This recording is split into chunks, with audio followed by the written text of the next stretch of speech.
Before we start with our last panel discussion that looks to the future in terms of the topic, we have a few video intro messages that I would like to share with you all first. So we'll start off with a video message from Stuart Dunlop, who is Market Director at Middle East South Asia, ACCA. If we could have this video.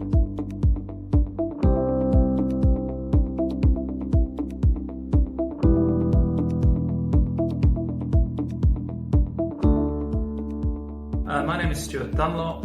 I'm the Market Director for ACCA, South Asia and the Middle East. I'd like to welcome you to today's panel discussion and specifically to thank our co-organisers. This is our fourth celebration of Global Ethics Day in ACCA Pakistan. Sustainable businesses are those that put environmental impact and social policies at the heart of their strategy. And key to that is the role of professional accountants who ensure that financial returns are being delivered with that sustainability agenda. And at ACCA, we've always placed ethics at the heart of our qualification and as a key point of differentiation between ACCA professionals and others.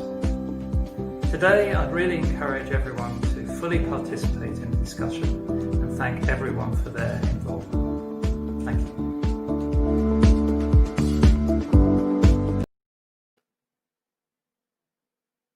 Thank you for that. The next video message that we will have play is from Nick Pollard, who is Managing Director, Asia Pacific at CFA. Good evening, everyone. As a proud supporter of Global Ethics Week, at CFA Institute, we want to take every opportunity to be involved in conversations that advance ethics in all aspects of business. With ethics at the core of our mission, we've dedicated the month of October to a Global Ethics Month.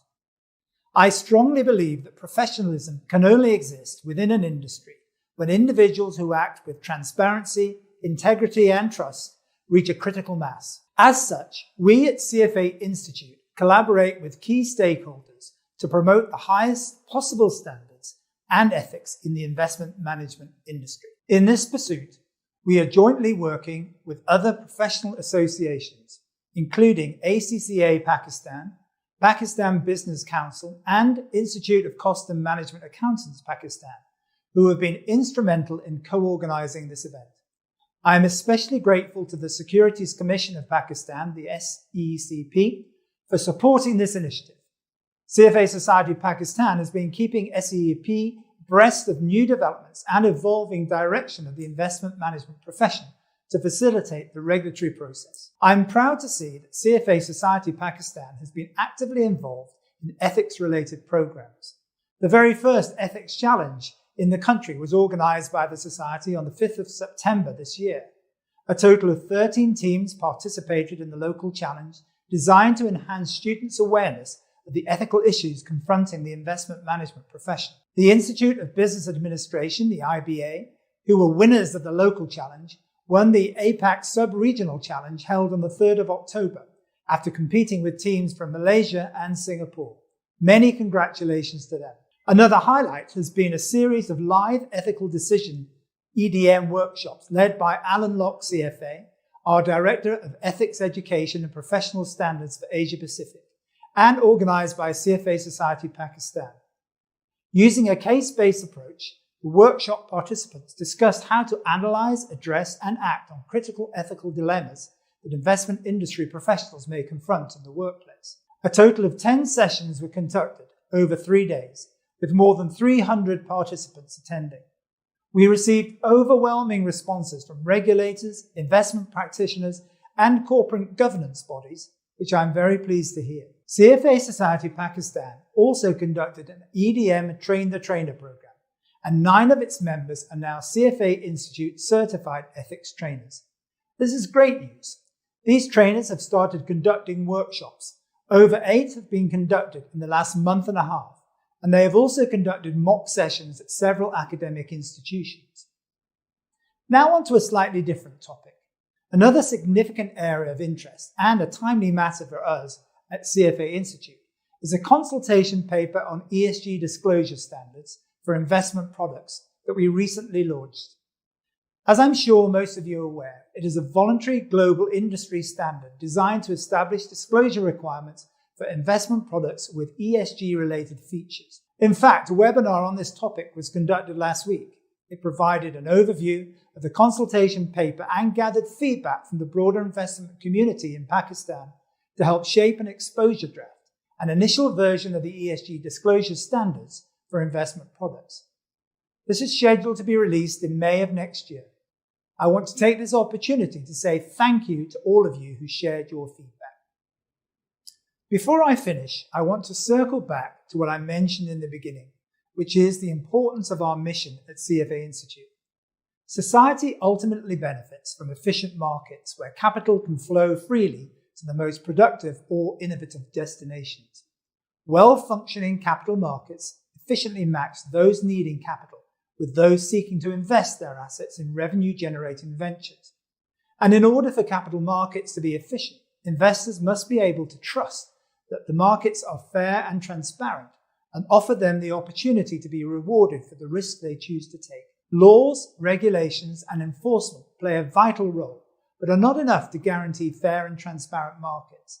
The markets depend on an ethical foundation to guide participants' judgment and behavior. And this is why we maintain and promote our code of ethics and standards of professional conduct in order to create a culture of ethics for the ultimate benefit of society. And why partnering with societies such as CFA Society Pakistan to champion such ethical behavior, in my opinion, is an absolute must for our industry. Thank you very much and have a great evening. Good evening.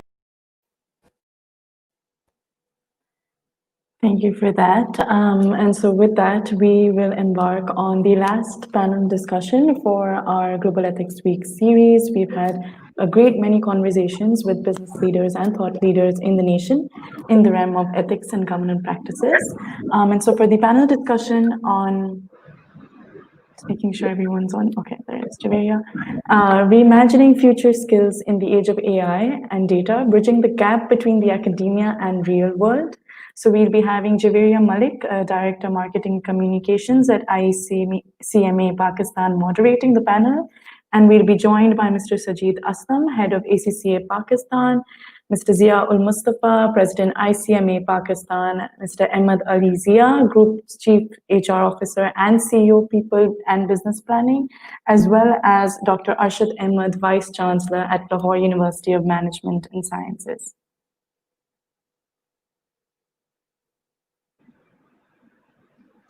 Thank you very much for the kind introduction, and I am pleased to host this panel discussion on the occasion of Global Ethics Day 2020 with our learned speakers from academia and industry.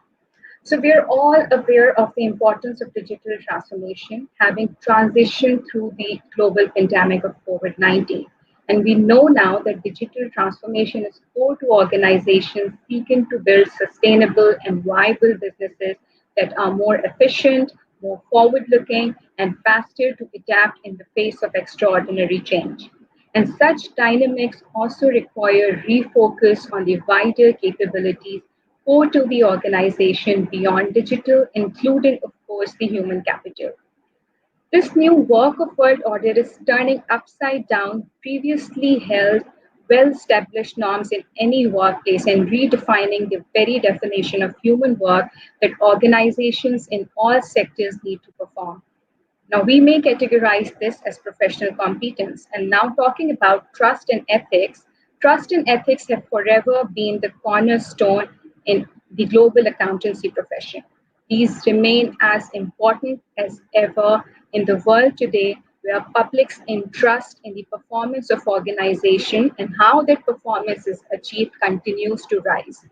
Any good behavior is rewarded and any bad behavior destroys the value for the organization. But it isn't just a narrative about behavior, it's about competence as well. And competence in a world which is becoming increasingly complex, where sources of information and data are exponentially growing, where it is becoming even harder to pin down the source of the truth. So more than ever, professional accountants are needed to be trusted. And what does this mean for individuals like us, professional accountants, professionals, that we need to have a different mindset? We need to be continuously augmenting our skills with emerging technologies if we are to stay relevant to this new world of work, if we are to continue to stay relevant to this fast moving working lives that we have ahead of us. So I'm very pleased to have a wonderful panel of speakers with me today. And I would start my conversation with the Group CHRO of HRSG, Mr. Ahmed Alizia. Sir, Assalamu alaikum and welcome to the Global Ethics Day panel discussion being hosted by ACCA along with the partners. Um, are you online, sir? Hi, Javeria. Ahmed will join us in 2-3 minutes, so we can probably go to some other panelists now. Sure, sure. So we also have with us, we're very pleased to have with us Ziaul Mustafa, who's the president of ICMA Pakistan and president of South Asian Federation of Accountants as well. So, sir, I would like to start my conversation with you, and I would request you to share that in your view, why do you think the digital journey matters so much, and what is the impact of digital on the workplace of today and tomorrow? Thank you, Javeria, and thanks to ACCA for organizing this session for the benefit of the professional accountants community and for the benefit of other parts of society, including business community as well. So this is very important that in this age of digital age, how ethics are important and how we have to serve the community. So in my opinion, with respect to, if you talk about the professional accountancy and the role of the professional accountants, the principles with respect to ethics which we have to follow, generally which International Federation of Accountants define, that is honesty, fairness, objectivity, and responsibility. So in this digital age, we have to create a balance between the human and the machine, which is continuously evolving, and how we are update our transactions and in the system, and we have to transmit the information to all the stakeholders. So in my opinion, now this is the era of communication and information technology. The information is the right for all the stakeholders, and such information should be publicly available in a transparent manner. So there are certain norms which different organizations have defined, like IFAC and other professional accounting organizations, including ACCA and ICMA, that what kind of ethics we have to follow, what kind of standards we have to follow, whether it is we are maintaining in a digital mode or in any other mode we are working. So the standards which you explained, like competency, confidentiality, if we talk about the data, the confidentiality of the data, how we will manage these data, and that should be in the interest of the stakeholders as well, but it not be misused for any other reason. Like we have seen recently, there are some breach of data transactions in Pakistan, which is, I think, ethically not good, and as not as per the standards defined by the professional accounting organization and by any organization, by the regulators as well. So in my opinion, in digital era, we have to maintain all such things in a very efficient manner, because all such things right now is a demand that everything should be available publicly, and especially for the public sector organization, that all information about which is relevant to the investors, which are relevant to the public, should be available in a digital mode. But on the same side, we have to ensure the confidentiality as well, and the integrity of this information we have to maintain. So this is, in my opinion, in this age of digital, where we are working at the workplace, we have to maintain all such standards, and we have to maintain all such principles. If we talk about digital ethics, is governing the behavior and the beliefs, how we are using that technology, how we are using that data. So it is somehow different from the data privacy. So this is, we have to, work. There is a very, a very close relation between all such things, data privacy and digital ethics. So in my opinion, we have to be, very carefully handle the data, and we have to maintain the privacy as well. But on the other side, we have to disseminate the information in a manner that it will not affect the ethical values of any profession. Thank you very much, sir. Zia, you very rightly pointed out some ethical dilemmas when it comes to digitization. Mrs. Sajid is also online with us as panelists. Sir, do you want to add something to what Sir Zia has just mentioned, that how important is the digital journey for accountants in the world today? Thank you, Javeria. And I think it's not only about the accountants. I think we have to go a little bit broader. There are two aspects to it. If we go to the World Economic Forum, just an impact of the digital is that there are 3.3 billion workforce which is out there. And the impact of digital is that everyone has to be reskilled or upskilled for that matter. And the World Economic Forum has committed 1 billion people to be reskilled in the next 10 years by 2030. That's pre-COVID in January what they came up with. And if we look at the scope of the reskilling, so I think it's impacting everybody. Accountants, the particular role of the accountant is that they are sitting somewhere in the middle, which is advising a strategic business decision. Sometimes they are a part of that, or sometimes they are the one who are taking those decisions. At the same time, in the downstream, they have got the customers, they have got the entire organization somewhere.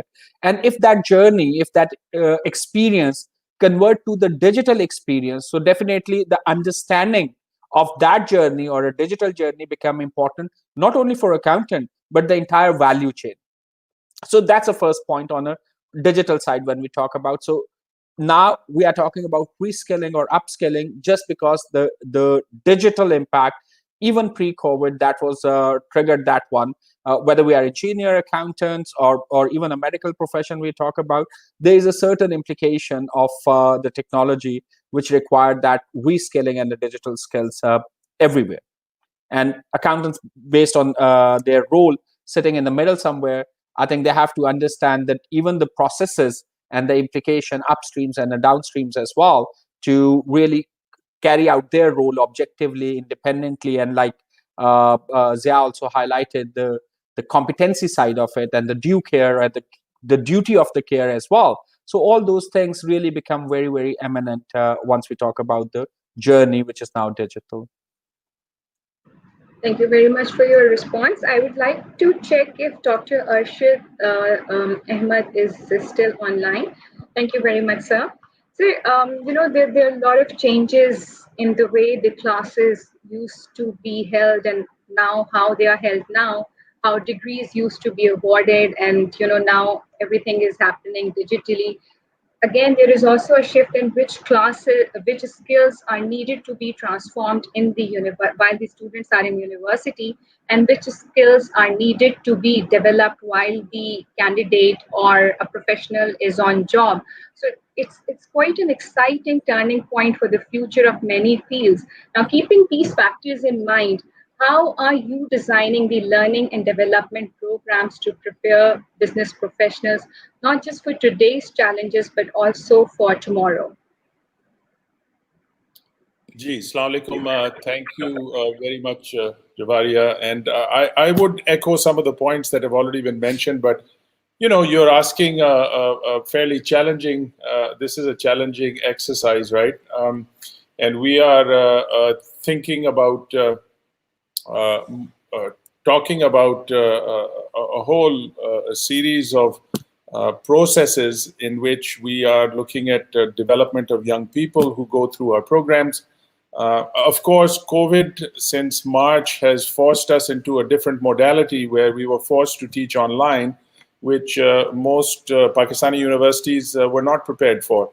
So keeping that aside, because that's really a medium and it doesn't really speak to the question at heart, although it opens many opportunities for accessibility, since people don't have to be on campus or in a particular physical space to learn. I think I would make a couple of points here from a sort of a more holistic perspective. I think first of all, when we think of development, we can talk about trust, which has eroded in many areas, including in the accounting profession. But that's not exclusive to this profession. Generally, people who used to be holding these kind of fiduciary roles and roles in which they were entrusted to take care of either health or, in this case, financial health, the public in general, the trust factor has really gone down, and for many, many reasons, which is not the subject of how we should really be thinking about this, because it's a much broader fundamental issue of how students develop, how young people develop. And that, I think, requires a kind of a mindset where we can draw on some excellent work that has been done in terms of developmental progression. So you have psychologists who have given us insights such as Dweck and William Perry and others, both in the United States and Europe, where, basically you're either going to have a fixed mindset or you're going to have a growth mindset. And in a fixed mindset, you tend to avoid challenges, you give up very easily, you see effort doesn't get you anywhere, and you ignore feedback that you get, you don't like criticism, and you are threatened by other people's success. But if you have a growth mindset, in fact, you're going to be a person who is looking for challenges and embracing these challenges. You will want to persist in the face of setbacks or challenges. And you will see effort as a pathway to becoming better or to become a master in your field. And in accounting, obviously, repetition is part of that progression, even though machines are now doing a lot of the repetitive work. And as pointed out, the roles are more about advisory, more cognitive thinking and judgment. So you learn from criticism. You in fact look forward to feedback. You find lessons in and inspiration from the successes of others.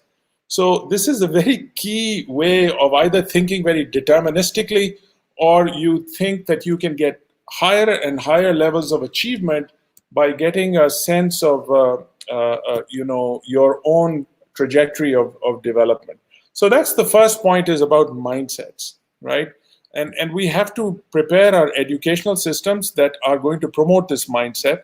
And we try and do that at LUMS, but so do others, but it's easier said than done. The second point is more fundamental in the way in which education has been structured. Around the world, you see that in terms of specialization and disciplinarity. So you have schools which are organized according to business discipline, humanities, sciences, law, education, what have you. But really what we're looking for is people to get a core fundamental understanding of these disciplines so they can learn to connect the dots.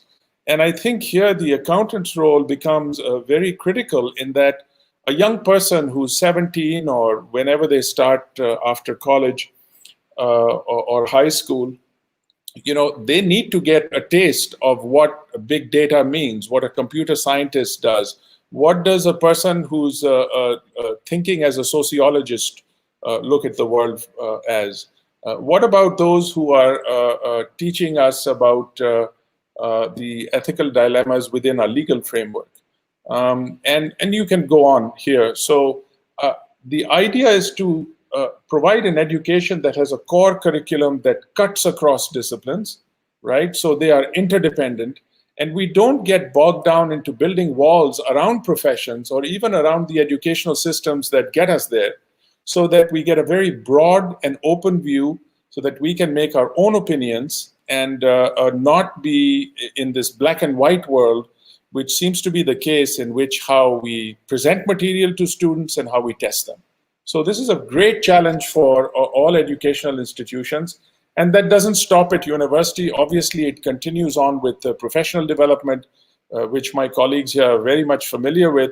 So we've really got to open the window extremely wide here and not protect our own domains, but rather become interdependent and integrate these disciplines so that our students benefit from them more than anyone else. Thank you very much, sir. Very rightly pointed out about the growth mindset. Just building on to what you said about, data sciences and analytics, how much of focus, do you think in early education while they are in university should be placed on educating the candidates on data sciences and Great question. analytics? So I think, if you look at any program, 3-year program, 4-year program, which usually is the typical case for an undergraduate degree, uske andar, the foundational courses are very important. And here we tend to say, okay, if you're a business student, you're going to get foundation courses in business.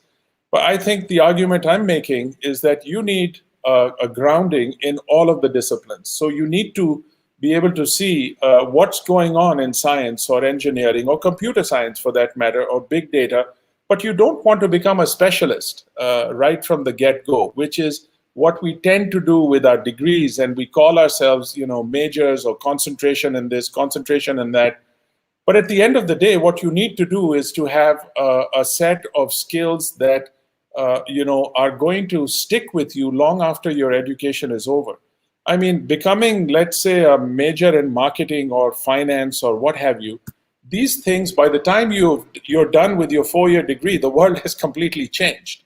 What you thought were the openings available, and they could be in, in programming, or they could be in pick your profession. That's not the way to prepare students for the 21st century. I think the way to prepare them is really a values-based education. And in a values-based education, yes, you must look at what people do when they look at big data, or when they find patterns, or how a psychologist thinks, or how a scientist thinks, or for that matter, when we learn religious studies or history, they have their own insights to look at data as well. It's a different set of data with different parameters and different perspectives. So the point I'm making is that don't get trapped into what is, the theme of the day today, because by the time you graduate, it's going to be looking very different anyways. So what you have to go back to are the values that won't change. And those are the values of hard work, persistence, integrity, the things that we were talking about in terms of a growth mindset. Those things will stick with you. Those will serve you. That's the real education for the real world that we must prepare young people for. Very, very rightly said, and very good message given to our young accountants, aspiring accountants, and members of all professional bodies watching us today. So, Zia, I would like to build on this conversation and would ask your opinion on this, that do you expect, as traditional career paths change and career experiences and expectations are changing as well, so do you expect professionals to become more specialized, or would you rather recommend them to build a portfolio of experiences across the profession? I'm talking about accountants in particular. I'm not sure who you're asking. Are you asking me or someone else? Sir Zia Al-Mustafa.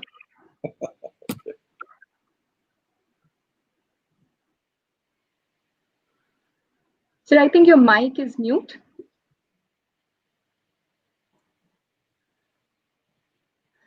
So the accountants, normally accountants are very well versed with the different laws, especially the corporate laws and other taxation laws and other, laws which are required for the governance of any business. But with respect to, ethics, when we are talking about the ethics, how we have to, in this digital age, we have to ensure the compliance of different laws, and we have some social responsibility, professional responsibility as well. So then we have to be, update ourselves with the latest innovations and technology changes.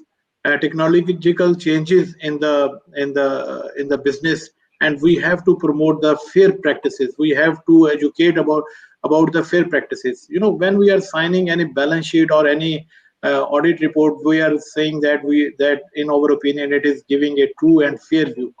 So this is our responsibility, which we are taking right now, that this information which we are disseminating to the stakeholders, to the shareholders, that we are taking the responsibility as well. Otherwise, in accountancy there are different mode how to present the information, but and legally we can disseminate information in a different way. But maybe that information, if we go, we can change the presentation, and this is normally known as the fudging of accounting figures, and we can change the ratio analysis and something like that. So that will give a very true, a very favorable picture, will depict a different kind of thing. So in my opinion, the accountants in this era, we have to promote the ethics as well. So what is the social responsibility, what is the professional responsibility as well. But maybe law is giving you a shelter somewhere, and you are presenting the things for a certain objective, with a certain objective. But maybe morally it is not fair. We have to give a true and fair view, which is normally.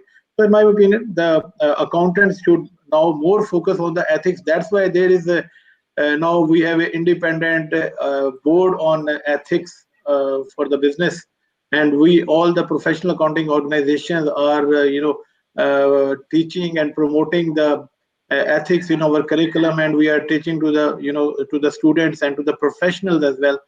So I think this is now very much essential, in addition to the legal compliance, that we should prepare the minds of the people that we have to follow such ethics in the businesses as well. Thank you very much, sir, for adding your. Chief, I would like to request you to share that what, in your opinion, do you think accountants should follow a more specialized career path, or you would want them to build a portfolio of experiences across the profession? I think if we are looking at the specialization, I think Dr. Arshad picked up very, very brilliantly that where we are today, right? So what are the key skills we should be looking at? And you go across the board and you ask entrepreneurs and you ask employers, you ask the big corporation, they will come up with 2 or 3 skills. And the first would be critical thinking, independent, objective, critical thinking. Then they will come up with the creativity, because the problems they are facing, we may not have a solution right now, and they may have to apply their existing knowledge, and they have to access more knowledge to really solve those problems. And then from an attitude perspective, from a behavior perspective, the primary behavior, the top priority behavior is a problem-solving attitude, like the more inclusivity, looking at the solution side rather than recreating the problem. And in that problem-solving behavior, again, goes back to access the critical skill as one of a key skill to define the problem. So having the right kind of problem statement. So I think these are the fundamental areas. And then it comes to the subject matter knowledge. Even when we are talking about the data, we're talking about the artificial intelligence, we talk about the RPA. I think these all are the important elements. But somebody has to have that subject matter knowledge to really make sense out of it. I think data, processes, AIs, the entire development in the technology side help people to understand a situation better than ever before, right? We have got a more visibility right now. I can extract the data within the oil and gas industry, that what's happening in a pipeline through a sensor, and that will generate a certain data points for me, and somebody has to look at that data point and make a decision whether it's a preventive maintenance or it's a corrective maintenance. If you have got an AI agent there, it will help you to make that decision easier, right? But somebody has to make that sense and take that decision. There will be certain machinery which can take it automatically, but at a lot of time, you will be presented with the information in a way to help you to make a decision. And that's where it's bring back the critical thinking, the creativity, and the problem solving attitude, because end of the day, there will be certain human being who will be sitting there and doing that. Specialization, and particularly when we are talking about accounting and a finance profession, I think there is no limit. Even if you say the finance professional as a terminology, we are talking about practically the HR, compliances, laws. We are talking about technology significantly. Now it's a part of any accounting body you pick up, and it's a significant part of the course. Even the machine learning, deep learning is a part of ACCA curriculum. Then you take it to the people management side of it. Then you take it to the hardcore financial numbers, how that should be presenting itself. So I think finance as a field, if we look at, again, like I mentioned earlier, it's sitting in a center somewhere. And that's why they have to understand the upstreams and the downstreams. So the specialization in finance itself is a finance which basically covers a lot of areas. Finance is not restricted to the textile, technology, or manufacturing. It's across the board. It's basically a critical learning around how you will gather information, how you will process that information, how you will make sense out of it, and how you will bring an opinion for yourself and others to make that decisions. And decision making is a core of any business, and finance is sitting there providing those input or challenging the outputs which somebody is presenting. So I think specialization, if you talk about the public sector specialization or private sector specialization or certain industry specialization, I think finance covers a lot of areas. And that's why it's not that people will trust somebody who is from textile if they are working in a textile on their opinion. They will trust that there is a professional accountant who is working in a textile, and if that person is providing an opinion or a statement or information, that's need to be relied, because the person is competent, information compiled with the relevant information, like even the environment side and considering the ESGs and the compliances, and then they trust that. And that's the core role of accountant. So if you ask me to specialization for professional accountant, I would say the specialization is to uphold the public trust regardless how tough the situation is. So they have to be ethical, objective, independent, and their core role is to uphold public trust regardless of the situation. And that would be a one specialization for professional accountants. And I think it quite matches what Dr. Arshit was saying earlier, that values driven education is what matters at the moment and is the need for today and tomorrow as well. And now we're very privileged that Mr. Ahmed Ali Zia, who's the Group CHRO of HRSG, has joined us as well. So, sir, thank you very much for joining us for this panel discussion on Global Ethics Day. I would like to take the benefit of your experience and exposure as you're directly dealing with people, you're in the human capital management. So I would like to first check with you that what do you think and how important do you think is for professionals today to understand the role of technology within the business, professionals across all departments, across all sectors?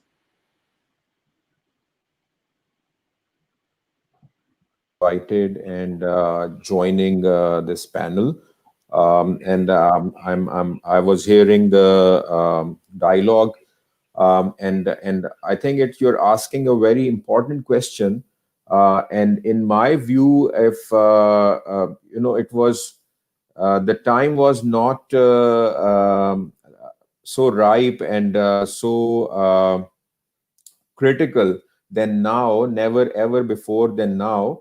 That there is a lot of relevance of technology. There is a lot of need to understand and be able to live with technology in today's world of work.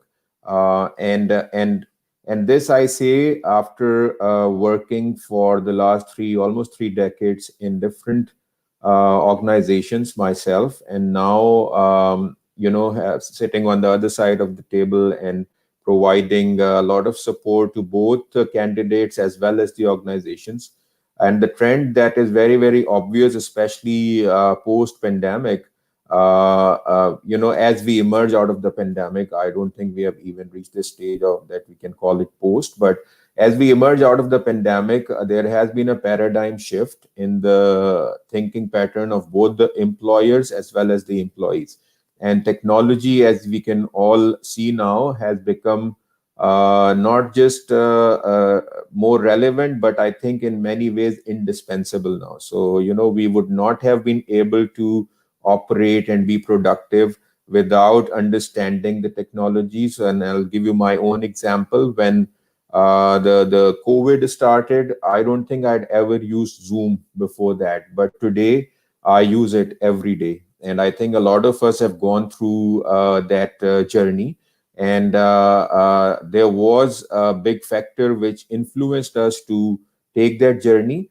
And I think it has only accelerated the rate of change. So saying that technology, understanding of technology, the relevance of technology in finance, even in HR or any other area of the business, I don't think it has been more imperative than now.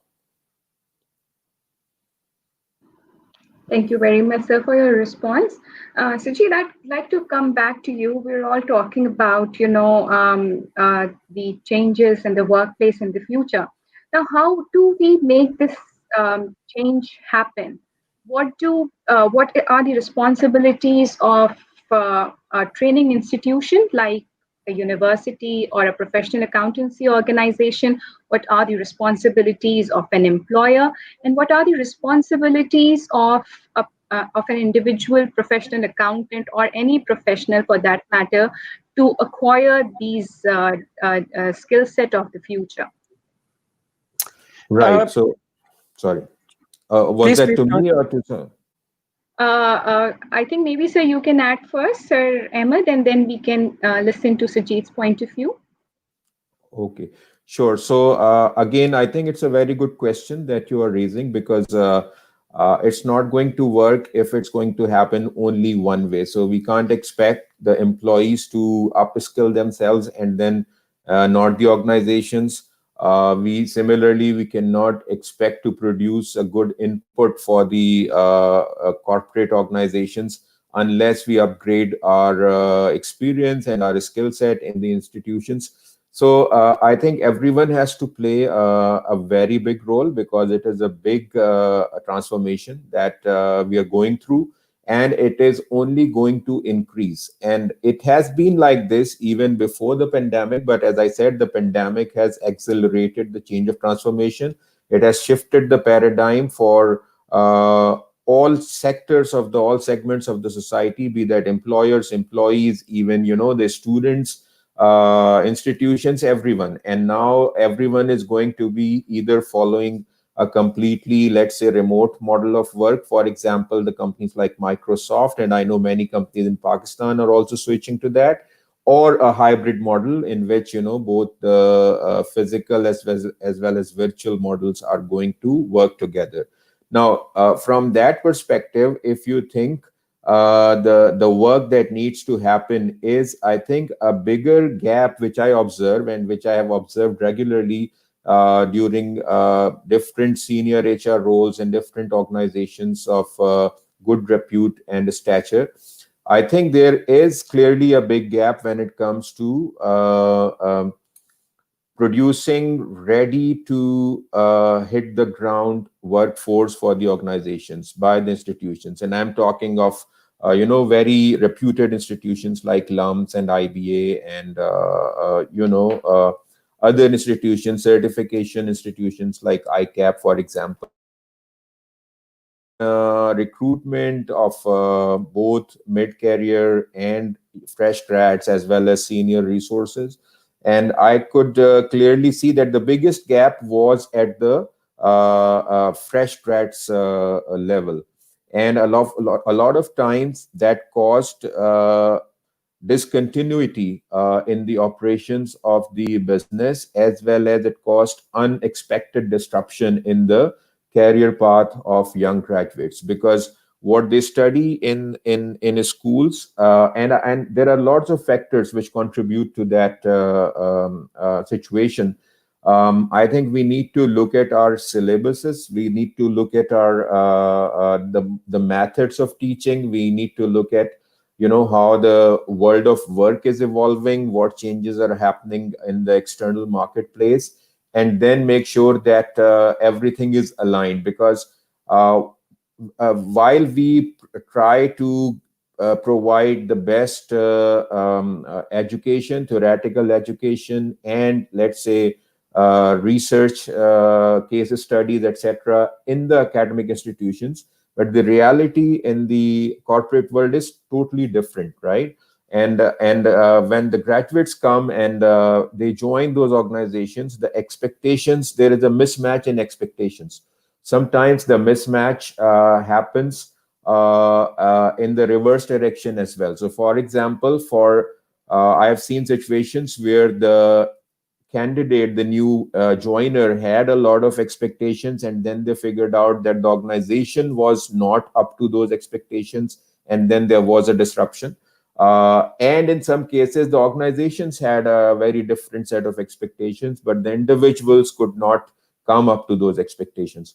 And a lot of that had to do with technology. So, for example, when you talk of millennials, when you talk of people who come out of these good schools, the expectation is different. Their sense of participation, involvement, engagement, achievement, the expectations on those areas of their career development and personality development are very different than even some of the best MNCs, the way they look at things in terms of developing their talent, because the talent development cycle is all centralized. There is a certain way, but the world is changing very rapidly. And I was talking to, just to give you a real life example, I was talking to one of my cousins who lives in Saudi, works for a very big tech company for the last 10 years. And he was telling me that with the model of remote working now getting so popular, the company in Saudi Arabia is now thinking of sending back all expat employees and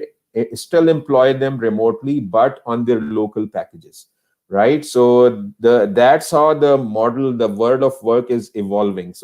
And that's something we are also going to work on as HRSG, because very soon you will be able to see that the concept of retirement age, the concept of having a physical office, the concept of having your terminal benefits like pension, like provident fund, are all going to go. Slowly they will fade away because the model is evolving in a different direction. And if you look at some of the Western countries, this model is already operational.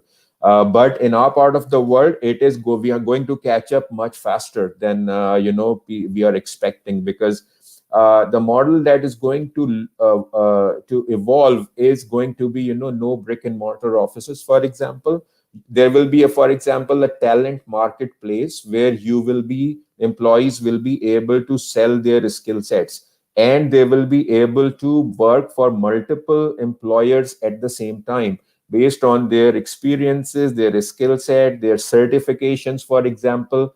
And the employers will, on the other hand, have the advantage of cutting down their costs drastically, because the workforce will be remote. There will be no physical expenses.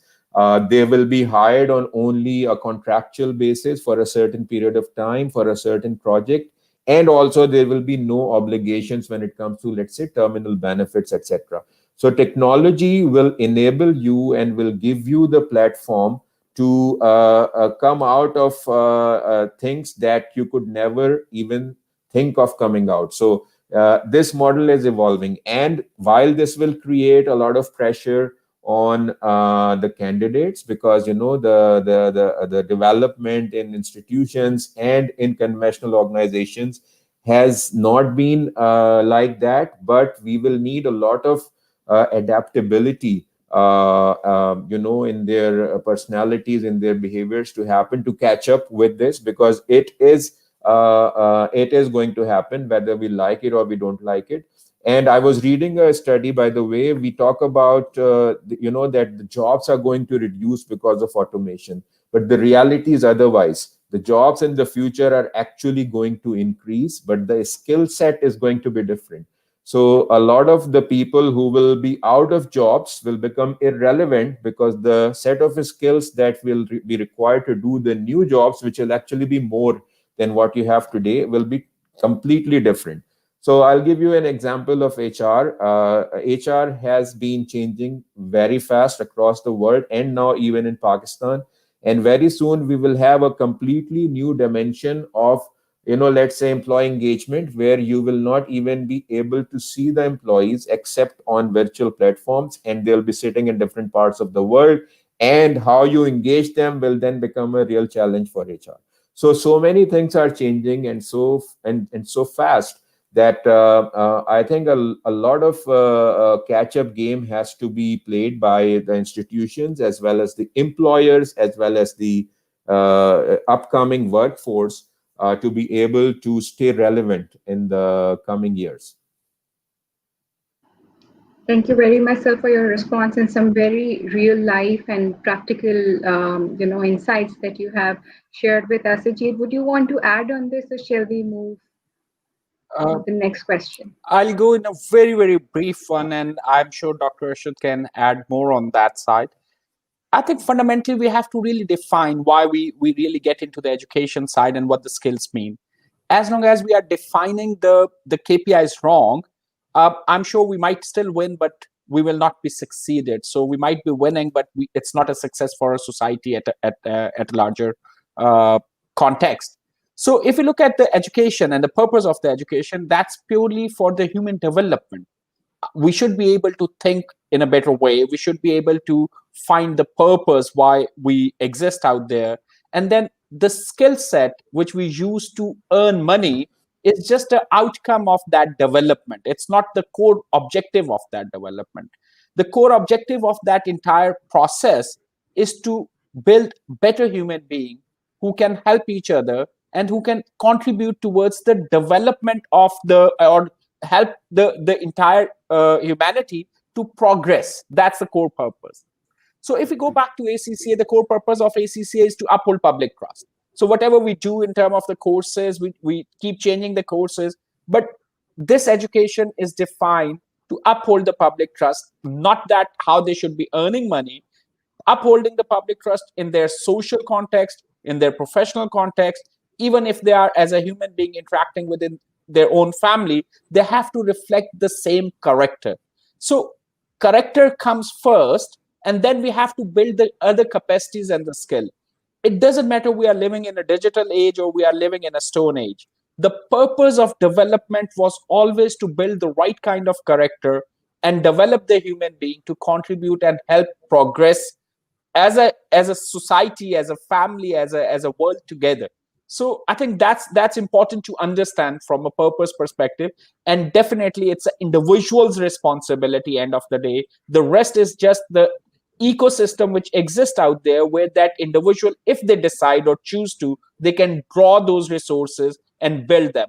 But again, developing that individual to that level of awareness, or bring them to the maturity in the character where they can utilize these resources to develop themselves, is definitely comes down to that individual, how we're going to do that. And then there could be a lot of ethical dilemmas which we can talk about, whether the resources they are drawing on or trusting are the right or wrong. So that is a separate debate, but the responsibility does not change. It stays at an individual level, where I have to decide what I'm going to do with myself and the people who are dependent, like we are talking about my kids only.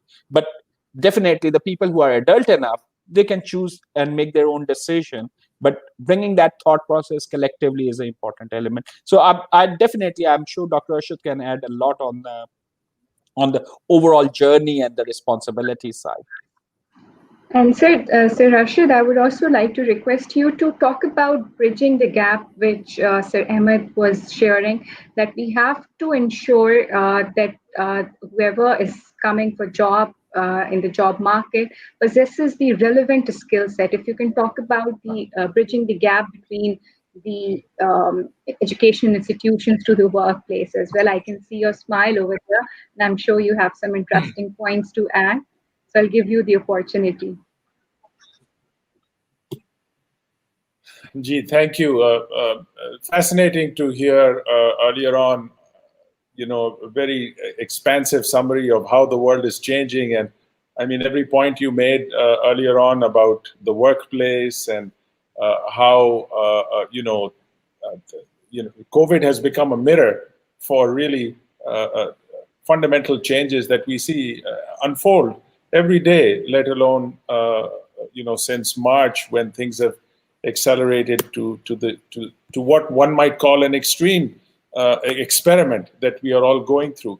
But I think, we've heard this story, we've heard this narrative about change, and change has been unprecedented, even pre-COVID. And right now we are feeling it because for many people, there is no choice but to explore other alternatives that allow us to continue holding our jobs, or for that matter, continuing to engage in the objectives we have in our organizations.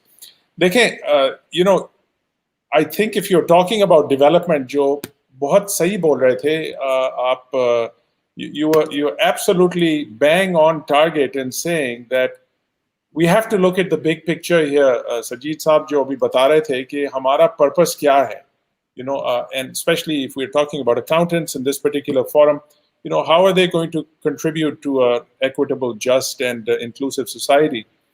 And I think we should sort of cut to the chase and talk about the real issues that we are facing, which are not exclusive to a university or to an organization or a professional body, but really speak to the core values of what defines us as human beings. And you can say that development begins in the first 3 years when you're born. The biggest educational experience you have is with your parents. I mean, those parents are the ones who inculcate you right from the get-go, right from wrong, telling the truth, hard work, perseverance, all the kinds of things we take for granted. But as we grow up, we find that we start wearing a mask or trying to fit into a milieu where those fundamental values of ours get challenged. Now, in that journey, which is very formative right until you start working in a profession, you're constantly developing. You're developing intellectually, you're developing ethically, you're developing in ways in which your mind can be changed. And I talked about that growth mindset. But, the big issues we have are, for example, I'll give some real examples. आप कोई textbook खोलें, open a first finance 101 book. We were talking about finance as a subject that is probably next to health, very important. We all need to know about healthy living. Health is a big issue right now in COVID, but so is financial literacy, and it cuts across, जैसे Sajid साहब बोल रहे थे, across disciplines. We all have to be financially literate. But when you open up a book, any fundamental first course you take in finance, what is really the message there? I was lucky to teach finance for many years. I was a finance professor. Before that, I was a professional accountant, believe it or not. Then I did my PhD in psychology, and I had a chance to experience the views of how people look at the world. And in this business school, the mentality that you give to a 16, 17-year-old, that it's about creating value, value for whom? Value for shareholders. You have to look at the bottom line and create profits. Nothing wrong with that. But at what cost? And what are the side effects of doing that? So the real issues of today, and young people are talking about it more than older people, I have to tell, let's be humble and also say, it's the young people who are reminding us of ESG, environmental degradation. That's the big E, where we are really stuck. Dunya badal rahi hai. You can pick any part of the world and you see climate change is for real, unless you are living in the White House. Everything seems to be quite different for others. Look at social equity issues. There is massive inequity around the world. Pick a rich country, poor country, in between. These are huge issues that we are facing. Governance issues. Pick any organization, from academia to profit-seeking NGOs. We all have these. So ESG is something that we have to embrace. And your comments from some of the videos you showed earlier on were stressing that. How is that built into the curriculum? How are we really tackling and dealing with these in a critical way? जैसे वो कह रहे थे, critical thinking, having your opinion, defending it, and then also saying, we don't know. How many leaders do you know get up there and say, I don't know the answer? And I'll be the first one to admit, right now, the biggest issue at LUMS is आप दरवाजे खोल दें और सब 6,000 लोगों को campus में बुला लें. And right now we have said no. We are keeping the campus closed. We have partially opened it. We have about 25% of the people coming in and going out. But it's a residential campus, and we are talking about life and death issues. With the lack of data in Pakistan, with the protocols that everyone is not taking seriously, and you just need 3 or 4 people to be infected on campus with asymptomatic impact, you have suddenly 70 people who are infected. Is the organization willing to take care of those 70 people? So health and safety right now is the core issue for many organizations, and we have to be accountable for that. We have to take responsibility for that, even though it may not be very popular. But I'm the first one to tell the students that I don't really know the answer when exactly we should open the campus. I will look at the data. We're going to do this experiment. We're going to stress test our system. We're going to see how far we can go so that your health comes first. I mean, health even comes before learning, right? Learning is something we should do we should do unlimited amount of learning. If there's one thing we should do in excess, it's to learn. But you can't learn if you're sick. And so that comes first.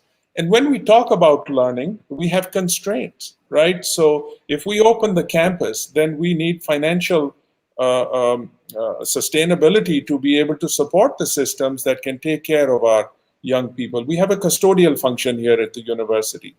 So these are the real questions that, I mean, somehow people think academia is so divorced from reality. They say, theory udhar hai, practical kahin aur hai. I mean, this is so far from the truth. We have the same real issues as any industry does, any sector does, any organization does.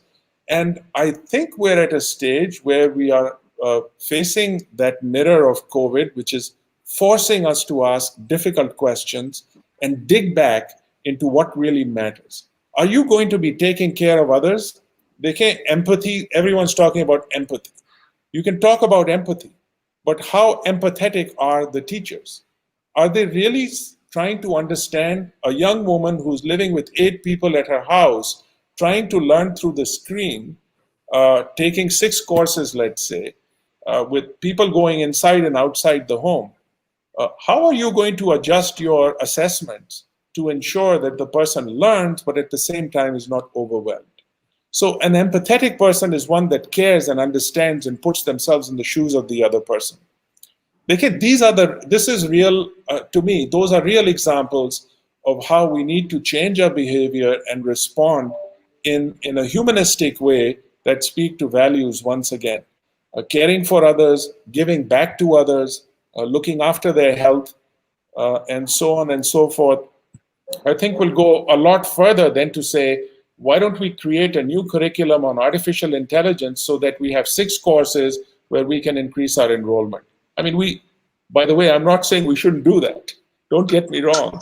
But that's a second order level of thinking. The first order level of thinking here is about humanity, about exactly the values that we are talking about, that every profession is responsible for. We will do our part in our educational journey, but then the organizations have to do the same part, because it is in those organizations where we see there's a lot of lack of trust, right? So what about governments? I mean, we can raise the question of how the Europeans are responding to what you can talk about ESG, right? We're talking about green bonds.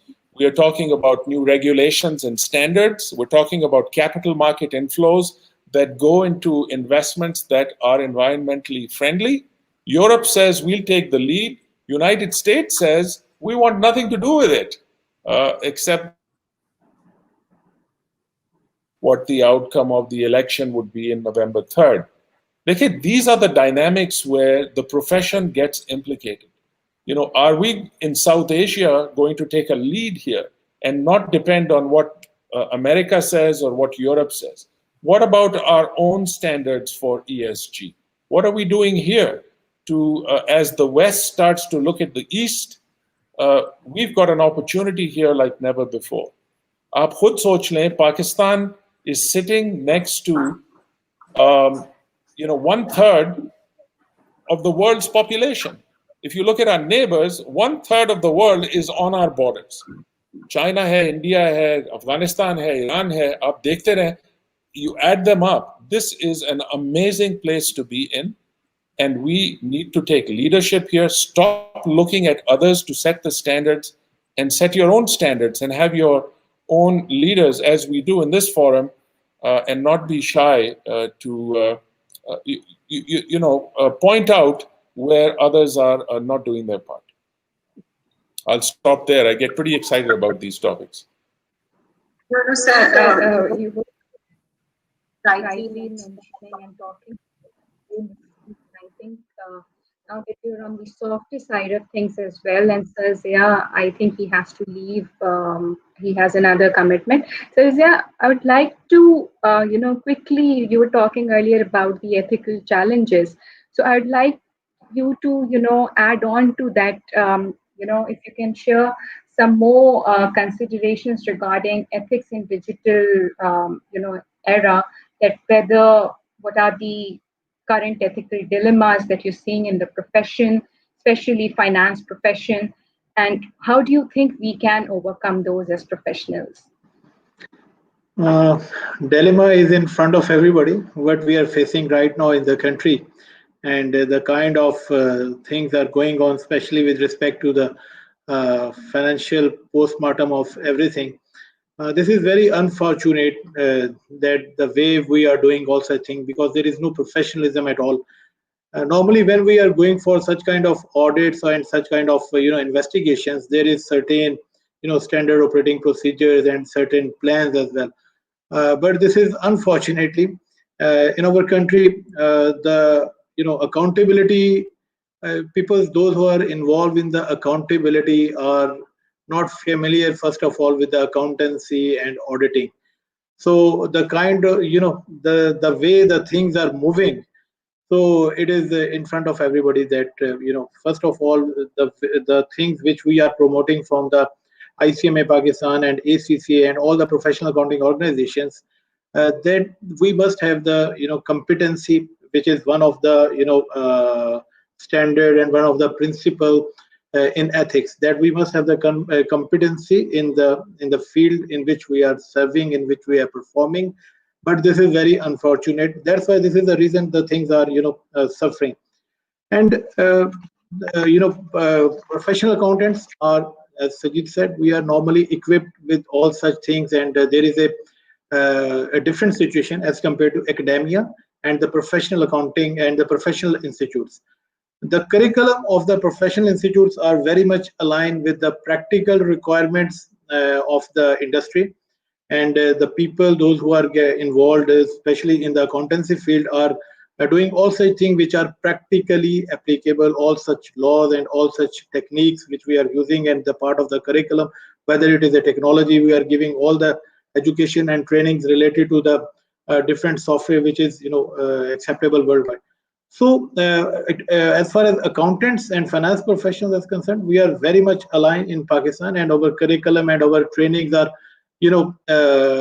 aligned with the international standard as well. That's why the accountants have a great opportunity in the overseas market as well. So what I would like to add that in order to be more relevant in this digital age, the accountants and the finance professional and any other professional should continue to monitor the latest innovation in the in the industry, what's going on. And we have to equip the students and the professionals, those who are serving, with the technology, with the latest trends of technology. So we are all doing also things with under the umbrella of CPD, which is known as continuing professional development. And after the education and after the qualification, this is the norm in the professional accounting organization and professional bodies, there, whether it is engineer or they are engineers or accountants or somewhere, as they are doing all CPD activities. So likewise, we have to, as far as accountants we are concerned, we know how to use the data, how to make the analysis on the data, and how ethically we use such kind of data. We have to be aware with the privacy policy of the data, and there are certain rules and regulations, and so there should not be any kind of a breach otherwise it will affect the confidentiality and the integrity of the the professionals. So in my point of view, in order to be more relevant with the current requirements and in order and the current challenges, the professionals should be aware with all such aspects, that they should aware with the latest innovation, equip themselves with the technology, and know how to use this data analysis, privacy, and aware about the ethical standards as well. So ethical standards are for all the professions, for whether you belongs to medical or engineering, or you are a lawyer or you are an accountant. So there are ethical standards. And when we are talking about the accountants are normally dealing with the finance and dealing with the in the money management. And so they are like a custodian of any organization. They know the financial position. So finance is somehow very critical aspect of any organization. So they have to be aware about all such aspects. There should be no conflict of interest as far as professionals are concerned. So they have to disclose also. I think they have to monitor also. I think that whether the decision makers which are involved in the process, they should not be in any conflict of interest. It should be properly disclosed. And one more thing, one more buzzword, which is right now, the transparency, integrity, and and accountability. These are the things which we are listening for the last few years, and very much working is going on. That different national institutions are working on it. So the responsibility now lies on every professional, and especially on the accounting and finance professional and auditing professionals, that they have to maintain the record, they have to ensure the authenticity. And now in digital era, it is there are different aspects of audits. There is a forensic audit as well. So the professional should be aware with also things, and have to ensure the ethical standards. So otherwise, we are saying there are a number of good professionals, those who are leading different institutions, are facing such kind of issues. So we have to be very, very much concerned about this, and we have to promote this. We have to educate this through such kind of seminars, webinars, or conferences, that now ethics matters. So we have to not taken the shelter against any provision of law and on a delaying tactics. Now we have to move forward. Our economy has to move forward, and our things have to move forward in order to create a better society, in order to create a better business environment, economic environment, and to create a better relationship with the rest of the world. We have to focus the ethics. हम यहाँ पे घी बेचते हैं तो लिख के बेचते हैं खालिस घी. What do you mean by खालिस? It must be खालिस. Why we are saying खालिस? So this should be the standard कि होना चाहिए. ठीक है ना? We are हमें ये culture create करना है. और in order to create this culture, the universities, the business organization, and the professional accounting organization, and professional bodies, trade bodies, can work together, and we have to put the first things in front of everybody, that is ethics. And this is what our religion said: start from the ethics. A person, the prophet, first known as Sadiq and Amin, and then he transmits his message of Allah Jalla Shanu. So we have to start from ethics. So ethics matter, and I believe that this is a very good conversation, and the accountants have a very critical role in this. And we have to bridge the gap between the academia and the industry, and the professionals should be aligned with all such things, and they have to be relevant in this age of digitalization. How ethics will applied, how ethics will monitor, and how they will remain relevant to the profession and to the needs of the market. So this is from my side. Thank you very much, sir, for your input. I would like to, quickly have a conversation with Sir Ahmed Ali. Sir, you were earlier talking about changes that you're seeing in the workplace, mainly because of the changes being brought, digital transformation being brought forward due to the global pandemic of COVID-19. But even otherwise, there was always a push towards digital transformation. And I'd like to check with you if you can also share what are the ethical implications when we're talking about such quick transformation, when we're talking about the artificial intelligence and machine learning age. What are the ethical implications of it, and are the corporations really paying attention to those? Are these ethical implications keeping them awake at night? Are they thinking about these implications?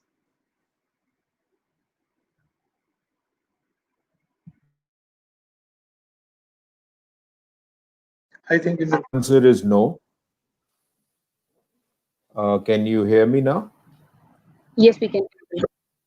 Yeah. So I was saying my straight answer is no. I don't think that globally or nationally we are living up to the expected ethical standards or expectations of even normal course of transformation. Not to talk about digital transformation. Can you hear Yes, me? sir, we can hear you. Okay. And there are some very real life examples in front of us. So, there have been some big scandals, as you must have seen, on data privacy, on, systems getting hacked, processes, organizations getting stopped due to, unethical, I would say, attacks on data privacy, etc., etc. So we need to be very clear about one thing, which I have been very clear about. So there are some universal values like ethics and values have always been important universally. They still are important, and they will remain important irrespective of whether we like it or we don't like it. Now, the issue comes when organizations and individuals don't follow them, right? So, truth was always speaking the truth, being honest, for example, showing integrity, have always been globally, universally accepted ethical values, right? There have been nations, there have been societies which have religiously followed those ethical values, and despite all the challenges have been progressing, right? And then we have cases where look at even our country, when we let go of the discipline, when we let go of the ethics and values, we suffered and we are suffering.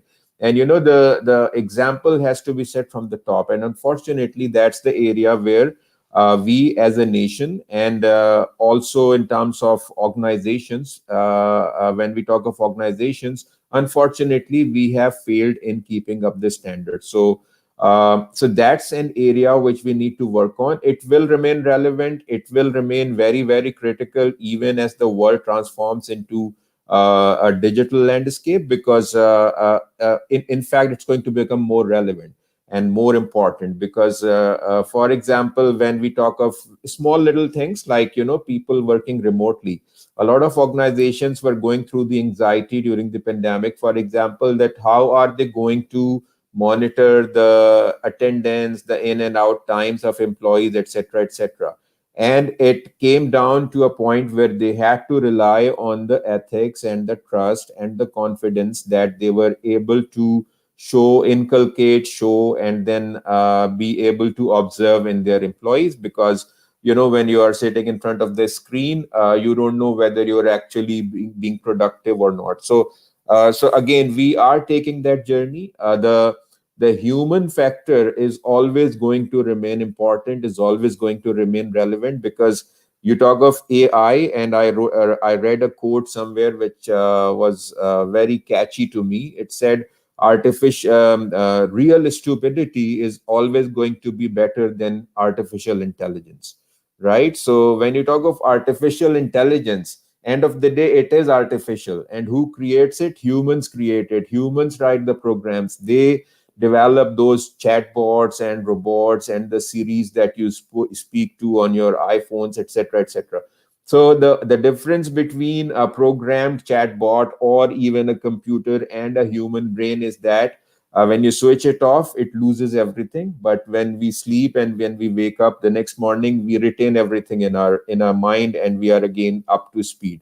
So I'm a big believer in the fact that despite technology changing our lives, the human factor is not only going to stay relevant, but will start getting more and more critical. So the right balance has to be found. We shouldn't become slaves of technology. Rather, we should be able to make technology work for us and be productive.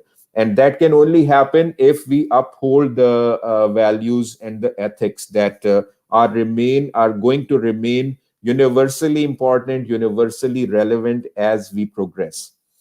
So that's my answer. Thank you very much, sir. And as we're moving towards the closing session, I'd request each one of you, if you want to add, we have spoken from very beginning about value-based education, skills that are based on values and trust and ethics. If you may also share in your closing message that what is keeping us from, imparting that education and from acquiring, that education or the skills.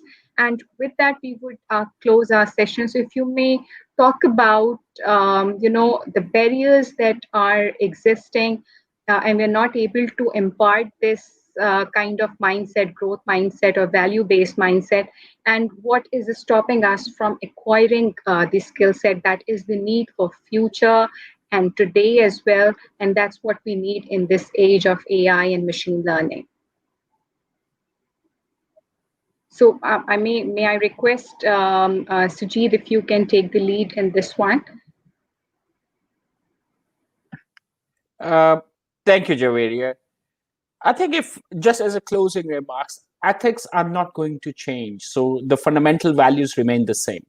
It's just that in a digital age with the more data, with maybe more technology, we need to recognize those dilemmas which may exist and train ourselves to create the right kind of response. So the fundamentally, if we look at the ethics, it will remain the same. It's just the training people to recognize the new dilemmas which they might be facing, which they may be unable to recognize. Whether we talk about from a cybersecurity perspective, there's a great report ACCA produces a couple of years back. It's ethics and trust in the digital age, and it basically cut across the 6 different themes, and I'll just pick 1 or 2 of them. So cybersecurity is one of a key area.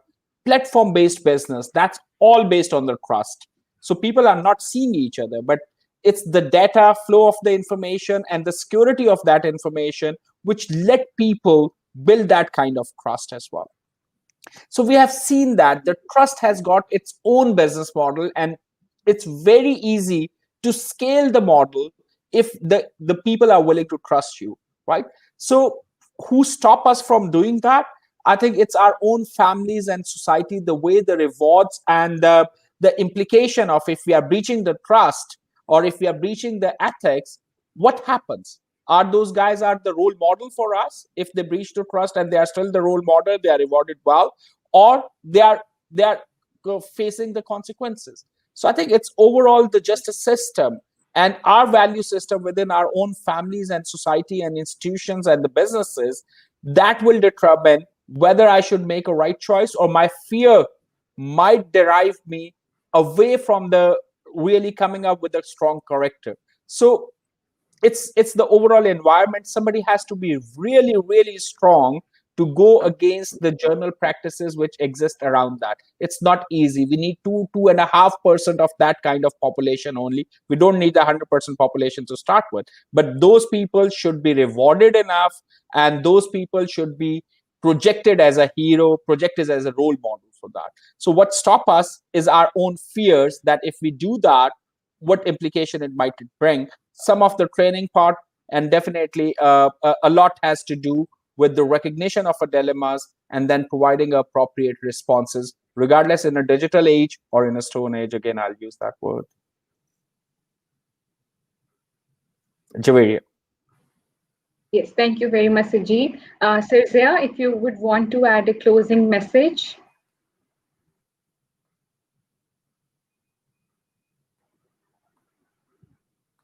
think I was on mute. Sajid said we have only 2.5% people, those who can take that kind of liberty, and he's rightly said, because we are normally compromising on such kind of things, and we are ethically we are not reporting such thing, and there are some social pressures as well, fears as well, and so these kind of things that are we are facing, the professionals are facing, highest bureaucracy, highest level bureaucracy are facing. So there are several things where those who are leading the different organizations, they have such different kind of fears, threats, and due to which we are not implementing the ethical standards and ethical principles, and that's why things are suffering. But we must have a belief on Allah subhanahu wa ta'ala, that we have to implement the best things, and we have to ensure the honesty, we have to ensure the fairness, and then the society will grow. Otherwise, the kind of things which we are facing, and we are facing, nobody can ask question to the to people, those who have the powers, and those who have managing different affairs. So with the passage of time, I think in the age of digitalization and communication, things are improving. Gradually we are moving towards that society where we can ask anyone why he has taken that decision, what are the circumstances behind this.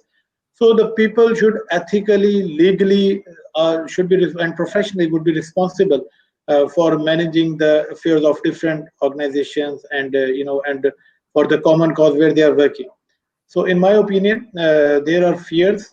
We are compromising still, and not proper reporting. We are different things still right now. We are not properly disclosing the things. So there are still fudging of figures, fudging of information, and which is not ethically, I think, not appropriate. Thank you, sir, for making a point on this issue and sharing that again. Dr. Rashid, if you would like to share a closing message. Shukriya, and I just build on what my colleagues have said. We've been focusing on the individual. We've been talking about growth mindsets. We've been, if you ask the fundamental question as to learning, what does it result from?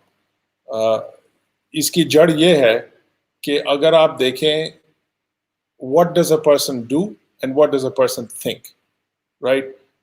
If you get a close look on what a person does and what a person thinks, which is what we try and do in an educational institution, that explains a lot about the system in which they operate. So we can sort of focus on the individual and how they grow and what kind of attitudes and approaches they should be taking. But we should also think about systems. And we are very privileged. All of us are really privileged. We are privileged because we have leadership positions. We can influence others, and especially in academia, we are probably the ultimate custodians of young people who we provide a milieu, an environment where they can flourish, where the best can come out of them. But it's not just about being a role model. It's about, as I think it was said earlier on,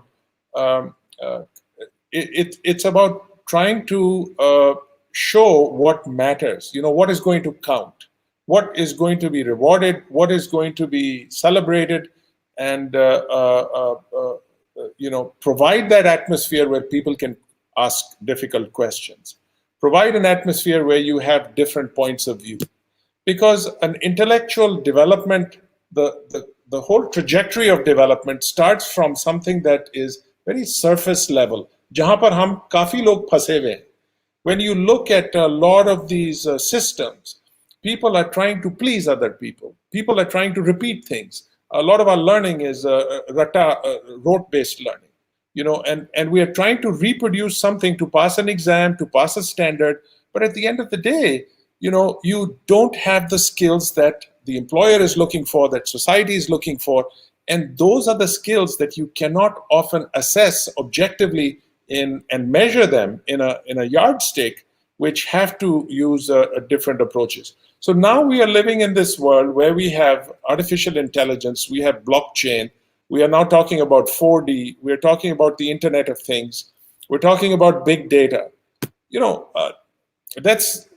Those all will require different questions that we have to ask. They will require different mindsets to be able to see the patterns in here. But the fundamental things, as my colleagues have said, are not going to be any different. Human beings are not really fundamentally different 100 years ago than they are today. They still have the same anxieties, they have the same drives. And what we can do is to learn. We all have to become learning organizations, which means retraining and providing people opportunities to grow, and to reward that growth becomes really, really important. So when you inherit a system, I think a deep learner is going to ask those questions that matter, whereas a surface learner is going to try and repeat something to please someone else. So for those of us who are trying to lead from behind, and COVID is a great example. हम खड़े होते थे 50 लोगों के सामने and gave a masterful performance that basically was a version of the previous performance for another group of people. COVID is saying you can't do that anymore. You are one box, just like we are in this group, amongst 5 boxes. And when you have 50 boxes in front of you, you have to play a very different role. You have to adapt, and you have to find out ways in which you can engage people so that they become motivated as self-learners and they don't depend on you. Asal learning to jab hogi when you hire people who end up doing better than you. So that is all about your own attitude towards other people's success. It's about trying to remember that when you're going to give the gift of education to others, that will come and reward you in more surprising ways than you can ever imagine.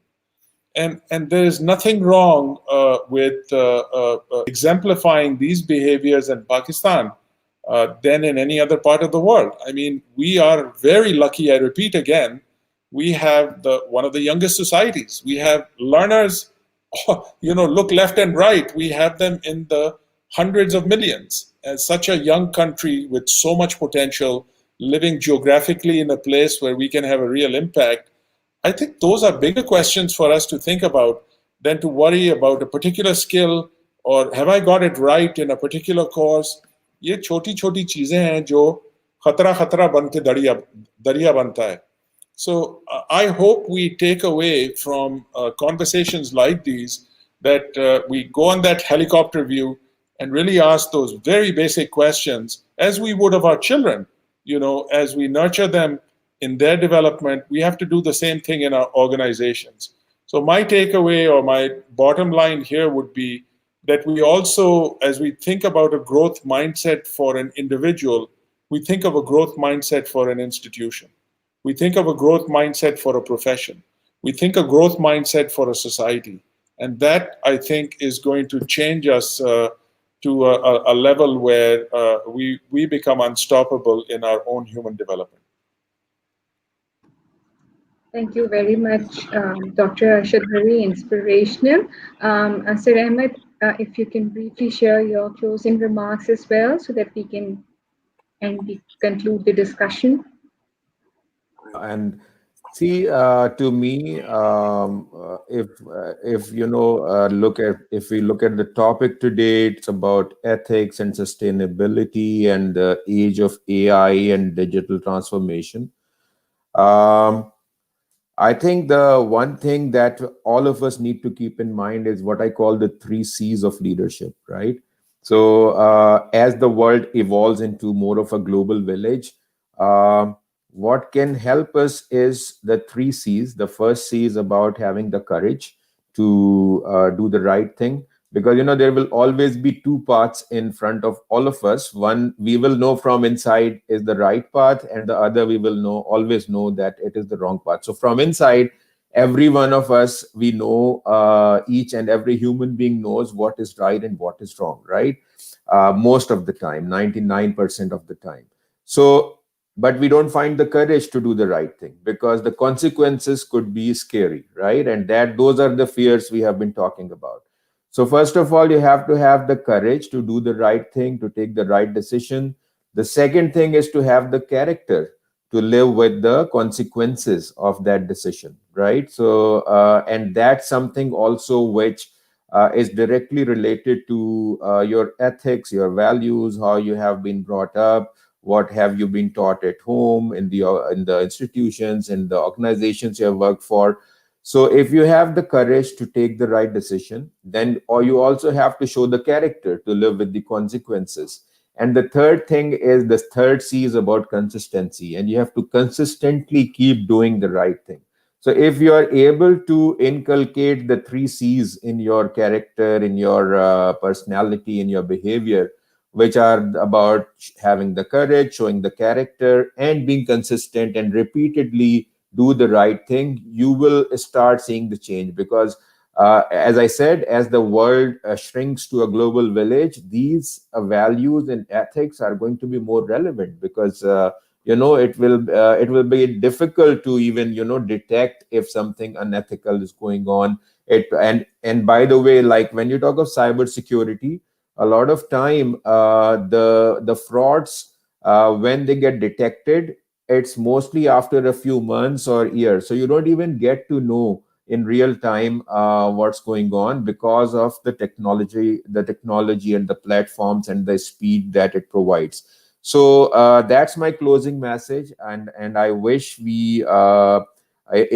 we can all remember the three C's, I think that will be a big achievement for me. If the participants can just think and reflect on how can they show more courage, how can they show more character to live with the consequences of taking the tough decisions, and how consistent they can be in doing the right thing.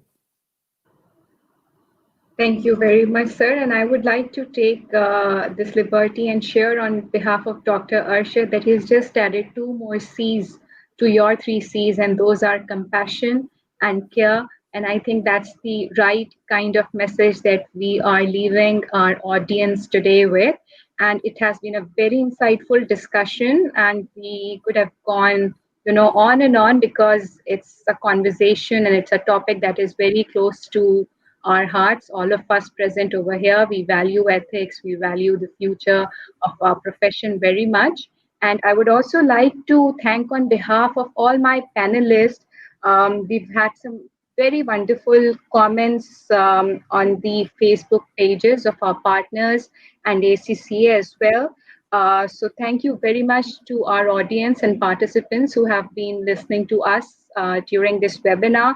And we have noticed all your comments, and we'll be taking your feedback, and we will be answering to your comments later on as well. Once again, thank you very much for being so engaging and for being so attentive. So before we close, I would like to request Mr. Sajid Aslam, who is the head of ACCA Pakistan, to deliver a closing note and vote of thanks, because I think ACCA has been doing this for the last 3 days, and I'm sure he has a lot of people to thank. So Sajid Saab, over to you.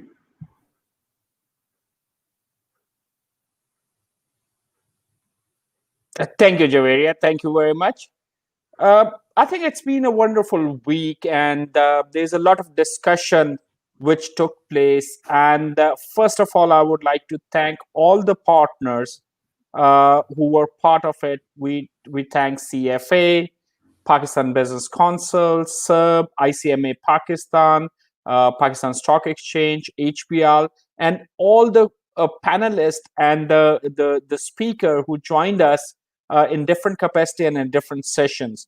So far, we conducted 5 sessions. One started with the regulatory coherence in the digital age, and the session was attended by the senior leadership of our apex regulator, and the conversation that looked into the regulatory control in digital landscape with an ethical lens. So I think it was an interesting dynamics, how much rules can work and how much ethics can work when we are talking about building the societies, we are talking about building the businesses. The other was more around the balance, the demand of modern business and customer need, and the conversation with the business leader covers the areas of GDPR, which is around the data and the governance around the data, the digital transformation which is happening across the board, know your customer reforms to bring sustainable growth.